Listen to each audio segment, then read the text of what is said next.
পৃথিবীর মানচিত্রে মাথা উঁচু করে দাঁড়াবে এমন একটা বাংলাদেশ আমরা চাই। মোহাম্মদ সেলিম উদ্দিন জন্মস্থান আর বেড়ে ওঠা বিয়ানীবাজার উপজেলায়। ছাত্রজীবন থেকে তিনি মেধাবী চৌকস ছাত্র ছিলেন। বাল্যকাল থেকে তিনি ছিলেন রাজনীতি নিয়ে সচেতন এবং মানবদরদী।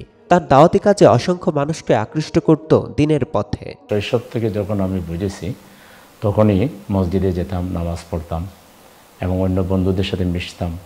চেষ্টা করতাম যারা নামাজ পড়ে না তাদেরকে নামাজের দিকে দাওয়াত দেওয়ার জন্য, যারা কোরআন জানে না তাদেরকে কোরআন শেখানোর জন্য, এবং চেষ্টা করতাম যেখানেই যেতাম সেখানে বন্ধু খোঁজার চেষ্টা করতাম। নতুন নতুন বন্ধু খুঁজে তাদের মধ্যে কিভাবে ইসলামী আলোচনা করা যায় সেজন্য চেষ্টা করতাম। ছাত্র রাজনীতির নানান ধাপ অতিক্রম করে মোহাম্মদ সেলিম উদ্দিন 2004-05 সালে দক্ষিণ এশিয়ার সর্ববৃহত্তম ছাত্র সংগঠন বাংলাদেশ ইসলামী ছাত্র শিবিরের কেন্দ্রীয় সভাপতি থেকে ছাত্র সমাজের নেতৃত্ব দিয়েছেন। পেয়েছেন লাখো মানুষের ভালোবাসা ও দোয়া। এরই মধ্য দিয়ে তার পরিচিতি দেশ ও বিদেশে ছড়িয়ে পড়ে। ছাত্রদের মানস ও চরিত্র গঠন, প্রতিভা বিকাশ, দেশ গড়ার কাজে অধিকতর যোগ্যতা ও দক্ষতার অধিকারী হওয়া ইত্যাদি সামনে রেখে একটি গঠনমূলক আদর্শিক সংগঠন হিসাবে ইসলামী ছাত্র শিবিরের যাত্রা শুরু হয়। ইসলামী ছাত্র শিবিরের বিরুদ্ধে সন্ত্রাসের অভিযোগ এবং কোনো ধরনের অনৈতিকতার অভিযোগ আজ পর্যন্ত কেউ প্রমাণ করতে পারেননি। আমি আমার জীবনের মিশন হিসাবে এই দাওয়াতকে গ্রহণ করেছি এবং এটা করতে গিয়ে আমি বহু প্রতিকূলতার সম্মুখীন হয়েছি, নির্যাতনের সম্মুখীন হয়েছি, আহত হয়েছি, আমাকে হত্যা করারও চেষ্টা করা হয়েছিল, অত পেতে থেকে আমাকে মেরে ফেলারও চেষ্টা করা হয়েছিল। কিন্তু আলহামদুলিল্লাহ সব কিছুকে উপেক্ষা করে আমি এখনও আল্লাহর দ্বীনের প্রতি অনড় এবং অটল আছি। তার এই পথ চলা এতটা মসৃণ ছিল না। আওয়ামী লীগের দুঃশাসনে বড় শিকার বাংলাদেশ জামায়াত ইসলামী ও তার সহযোগী সংগঠন ইসলামী ছাত্র শিবির। দলে দলে ছাত্র জনতা জামাত ও শিবিরের কার্যক্রম দেখে মুগ্ধ হয়ে যোগ দিতে থাকেন, যা মেনে নিতে পারছিলেন না অন্যান্য রাজনৈতিক দলগুলো। ফলে একাধিকবার কারাগার বরণ করতে হয়েছে সেলিম উদ্দিনকে। শুধু তাই নয়, অমানবিক নির্যাতন সহ্য করতে হয়েছে তাকে। গ্রেপ্তার করে ওরা আমার সামনে ককটেলের একটা ব্যাগ নিয়ে আসে, এনে বলে যে আপনি এটা ধরেন। আমরা কেন? যে এটা আপনি নিয়ে আসছেন। এই ছিল বিগত দিনগুলোতে পুলিশের চরিত্র। সেই সময় আওয়ামী লীগের আমল ছিল। আর তারপরে ঢাকায় আমাকে আবার অ্যারেস্ট করলো 2013 সালে। আমাকে ডান্ডা বেড়ি পরিয়ে ওখানে ডিবিতে রাখতে বাধ্য করলো। রমজান মাস, না আমি ঠিকমতো অজু করতে পারি, গোসল তো প্রশ্নই উঠে না, বাথরুমও সারতে পারি না, ঘুমাইতেও পারি না। আমি একটা রাজনৈতিক দলের কর্মী, আমার জন্য যে ধরনের আইনে জেল কোডেও যে বিধান আছে সে অনুযায়ী এই খাবার আমাকে দেওয়ার কথা না, সেটা মুখে নেওয়ার মতো কোনো অবস্থা না। এই অবস্থায় ডান্ডাবিড়ি পরিহিত অবস্থায় 10 দিন আমি কোনো প্রকার খাবার বলতে যা বোঝায় সে ধরনের কোনো খাবার ছাড়াই এক ধরনের রোজা রাখতে বাধ্য হয়েছি। তারপরে তো আমাকে কেরানীগঞ্জের কারাগারে পাঠানো হলো। ওখান থেকে আবার হাই সিকিউরিটি এটা আছে, এটা সন্ত্রাস যারা বড় দাগি আসামি যারা তাদেরকে রাখে, সেই জায়গায় পাঠাই দিল। সেখানে 1 সপ্তাহ থাকার পর আবার রিমান্ডে আমাকে নিয়ে আসলো। রিমান্ড থেকে আবার আমাকে কেরানীগঞ্জের কারাগারে পাঠালো। কেরানীগঞ্জ থেকে আবার আমাকে কাশিমপুর 2-এ পাঠালো। এইভাবে আবারও প্রায় 10 মাস আমাকে তারা কষ্ট দিয়েছে। কোনো বাধাই তাকে সত্যের পথ থেকে বিচ্যুত করতে পারেনি, বরং তার জনপ্রিয়তা আরও বেড়েছে। যা পবিত্র কোরআনের সূরা আল ইমরানের 26 নম্বর আয়াতে আছে, আল্লাহ যাকে ইচ্ছা সম্মান দান করেন এবং যাকে ইচ্ছা লাঞ্ছিত করেন। 2022 সালে ভারত থেকে ধেয়ে আসা পানিতে ডুবে যায় সিলেটের পদঘাট লোকালয়। এমন পরিস্থিতিতে আমিরে জামাত ডাক্তার শফিকুর রহমানের নেতৃত্বে স্বৈরাচার আওয়ামী লীগের রক্তচক্ষু উপেক্ষা করে জনদরদী নেতা মোহাম্মদ সেলিম উদ্দিন ছুটে আসেন বানভাসী মানুষের পাশে দাঁড়াতে। এই সময় অন্তঃসত্ত্বা নারী থেকে শুরু করে পুরুষ মহিলা উভয়ের জন্য খাদ্য ও চিকিৎসা সেবা সহ প্রয়োজনীয় সামগ্রী বিতরণ কর্মসূচি অব্যাহত রাখেন। আপনারা জানেন যে আমরা সব কাজ ডাইরেক্ট দলের নামে করি না, আমাদের কিছু সিস্টার কনসার্ন প্রতিষ্ঠান আছে।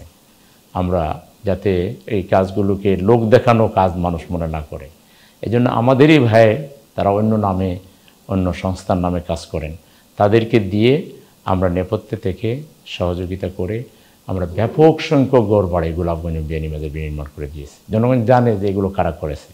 এর পিছনে আমার সহযোগিতা ছিল, আমার উদ্যোগ ছিল। বজ্রঝড়ে শিলাবৃষ্টিতে দিন এনে দিন খাওয়া গরিব মানুষের বসতবাড়ি ভেঙে তছনছ হয়ে যায়। এ সময়ও জননেতা মোহাম্মদ সেলিমউদ্দিন সহযোগিতার হাত বাড়িয়ে দিলেন দুঃখিনী অসহায় মানুষের পাশে। প্রত্যেকের বাড়ি মেরামতের জন্য ঢেউটিন বিতরণ ও আর্থিক সহযোগিতা কর্মসূচি চালু করেন। শিলাবৃষ্টি হলো গোলাপগঞ্জ বিয়ানীবাজারের অসংখ্য গড় বাড়ি, একেবারে গড় থেকে আকাশ দেখা যেত, এরকম টিন নষ্ট হয়ে গিয়ে ঘরের ভিতরেই শিলাবৃষ্টি পড়েছে, শিলা পড়েছে। তো সেখানে আমি তাৎক্ষণিকভাবে গিয়েছি এবং সেখানে তাৎক্ষণিক সহযোগিতা করেছি। আবার ডেউটিন কিনে দেওয়া থেকে শুরু করে ঘরবাড়ি নির্মাণ করে দেওয়া থেকে শুরু করে আমি সহযোগিতা করেছি।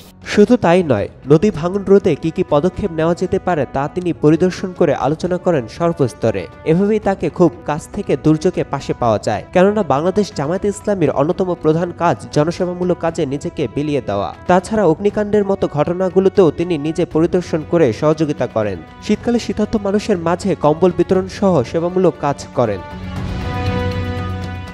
জনবান্ধব এই নেতা মনে করেন শিশুদের মেধা বিকাশের জন্য প্রয়োজন সুস্থ বিনোদন। তার জন্য তিনি একাধিক টুর্নামেন্ট উদ্বোধন করেন, সেই সাথে খেলাধুলার বিভিন্ন সরঞ্জাম বিতরণ করেন। এছাড়া কিশোর কিশোরীদের মধ্যে নৈতিক শিক্ষা বিস্তার করতে কোরআন প্রতিযোগিতার একাধিক আয়োজন করেছেন এই নেতা। ক্রিকেট, ফুটবল, ব্যাডমিন্টন এবং তারা আমাকে অনেকগুলো দাবিও জানিয়েছে।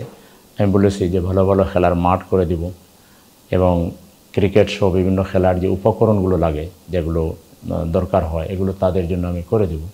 এবং যুব সমাজ অলরেডি আমার সাথে তারা দারুণভাবে মিশে গেছে। আমি বিশ্বাস করি যুব সমাজকে সাথে নিয়ে বিয়ানীবাজার গোলাপগঞ্জে ওদের যা চাহিদা, তাদের এবং তাদের পরের প্রজন্মের জন্য যা কিছু দরকার, সেগুলো আমরা একসাথে মিলে করবো ইনশাআল্লাহ। তথ্য প্রযুক্তির যুগে আইসিটির ব্যাপক চাহিদা রয়েছে বর্তমান সময়ে। এই বিষয়ে অন্তত হাজারখানেক যুবককে আইসিটি প্রশিক্ষণের ব্যবস্থা করেছেন জননেতা মোহাম্মদ সেলিমউদ্দিন। তার আইটি থেকে প্রশিক্ষণ নিয়ে এখন সবাই দেশ বিদেশে বিভিন্ন প্রতিষ্ঠানে সুনামের সাথে কাজ করে যাচ্ছে। শুধু তাই নয়, যুব উন্নয়নের জন্য সেলিমউদ্দিনের নেতৃত্বে বিভিন্ন বিষয়ে কারিগরি শিক্ষা, ভাষাগত দক্ষতা বৃদ্ধি ও ড্রাইভিং প্রশিক্ষণ নিয়ে কাজ করে যাচ্ছে বহু মানুষ।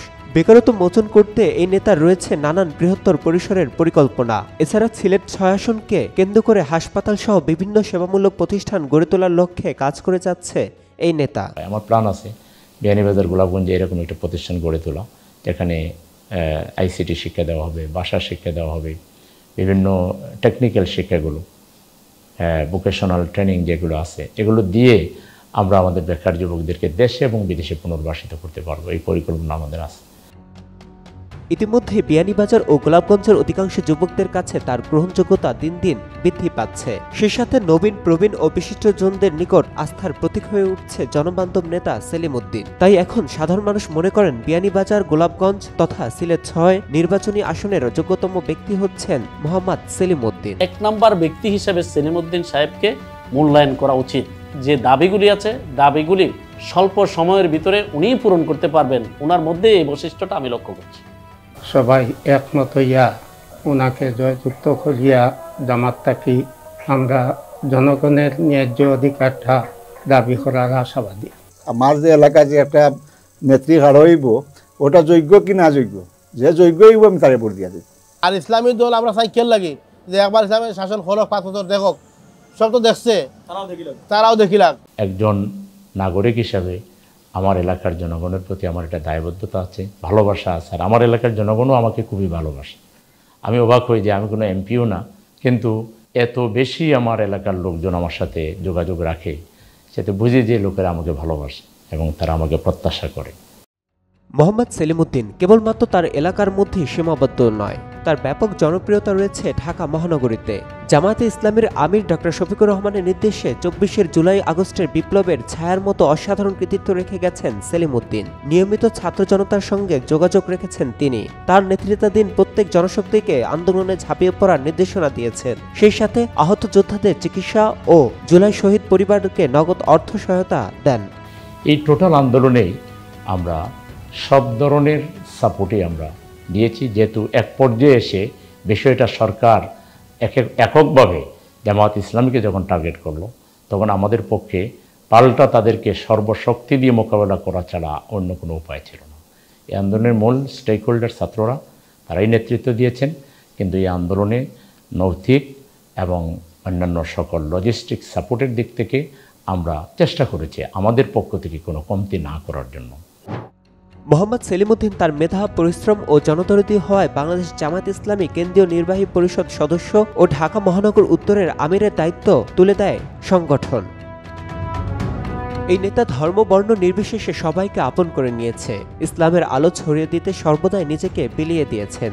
তার নেতৃত্বেই গড়ে উঠতে পারে দুর্নীতি, মাদক, ইভটিজিং ও সন্ত্রাসমুক্ত মানবিক সমাজ, যা নিরাপদ নগরী হিসেবে গড়ে তুলতে কার্যকর ভূমিকা রাখবে। আমাদের হাতে যদি আল্লাহর ইচ্ছায় দেশের ক্ষমতা আসে, তাহলে হিন্দু সম্প্রদায় সহ অন্যান্য ধর্মাবলম্বী যারা আছেন তারা স্বর্ণযুগে বাস করবেন। আগামী দিনে ইনশাআল্লাহ একটা ইনসাফপূর্ণ বাংলাদেশ, একটা আদলের বাংলাদেশ কায়েম করে ষড়যন্ত্রকারীদেরকে আমরা রুখে দেব ইনশাআল্লাহ। বাংলাদেশ পৃথিবীর মানচিত্রে মাথা উঁচু করে দাঁড়াবে এমন একটা বাংলাদেশ আমরা চাই।